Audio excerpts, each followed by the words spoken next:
Millionaire sees blind woman begging with two boys, her words leave him in tears. It was a cold November morning in downtown Chicago, and the city buzzed with its usual rhythm, horns blaring, heels clicking on the pavement, and the wind biting through wool coats.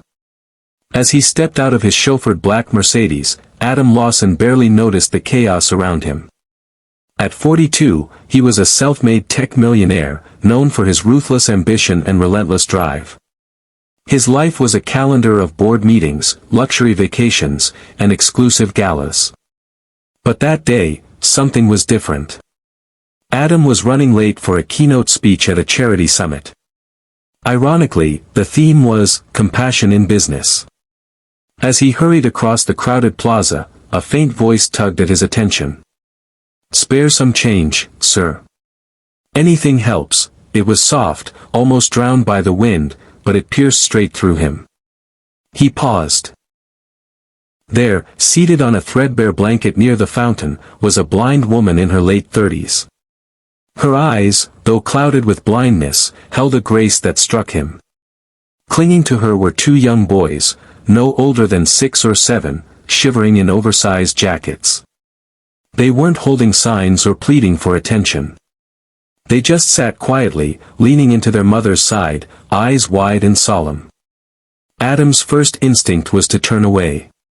He had seen countless homeless people before and convinced himself there was little he could do. But something about her voice, gentle, but laced with dignity, froze him in place. Before he could think it through, he found himself walking toward them.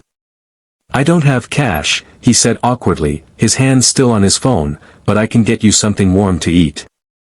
The woman smiled, tilting her face toward him as if she could see his soul. "That's kind of you, sir. But could I ask for something else?" Adam blinked. "Anything," he said, surprised at his own answer. She nodded. "Would you sit with us? Just for a few minutes?" He hesitated. Meetings, emails, deadlines, all swirling in his mind. But then he looked at the boys. One had taken off his thin mittens and wrapped them around his mother's hands. The other stared at Adam with cautious hope. He sat down. They sat in silence for a while. Adam felt the cold seep through his tailored coat and into his bones, but he didn't move. It was oddly peaceful. "My name is Grace," the woman said. "These are my sons, Elijah and Micah. Their father passed last year. Car crash. We lost everything not long after." Adam didn't know what to say. He cleared his throat, the weight of her words settling heavily. "I used to be a music teacher," she continued. "Before I lost my sight. Diabetes. I couldn't keep my job. I've tried shelters, programs, but there's always a waiting list. So we come here during the day. People are kinder in the morning." Her words were steady. No bitterness. Just quiet truth. One of the boys, Elijah, pulled something from his pocket, a broken harmonica. "Mom still teaches us music," he whispered proudly. Grace chuckled softly.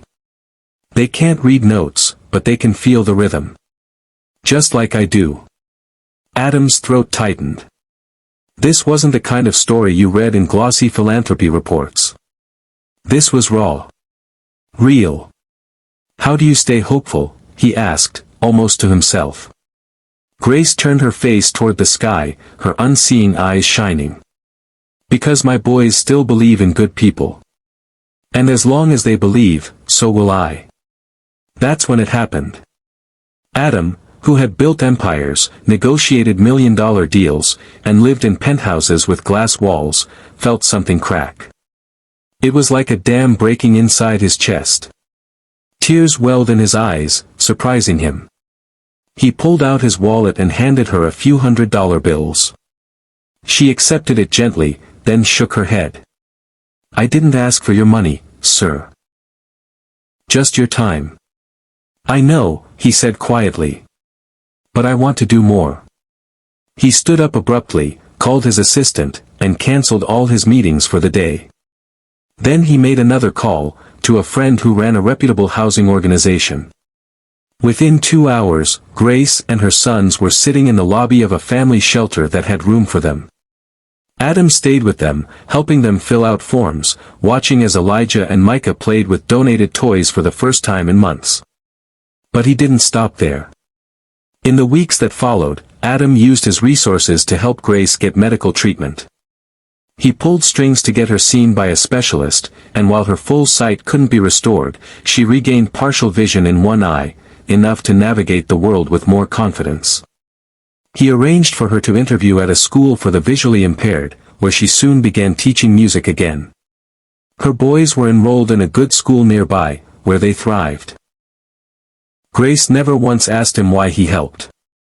But one day, as they walked through the park together, she said softly, "You had everything, but you gave us your heart. That's worth more than all the millions." Adam smiled, blinking against the late afternoon sun. "You gave me something, too. A reason." The man who once measured success in numbers now measured it in laughter echoing from a classroom, in boys who no longer flinched at cold wind, in a woman who taught him to see with more than just his eyes. Months passed. Adam kept in touch with Grace and her sons, visiting often, bringing books, groceries, even tutoring Elijah in math on weekends. He didn't tell the press. He didn't make it a campaign. It wasn't charity, it was family. The story of a blind woman and her 2 sons never made headlines. But in Adam's world, it was the story that mattered most. Because in losing sight, Grace had never lost vision. And in all his wealth, Adam had never known true richness.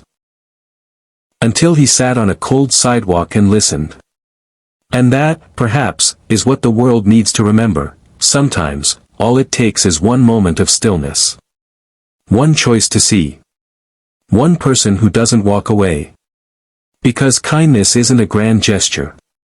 It's the quiet decision to sit with someone in the cold, and let your heart do the seeing.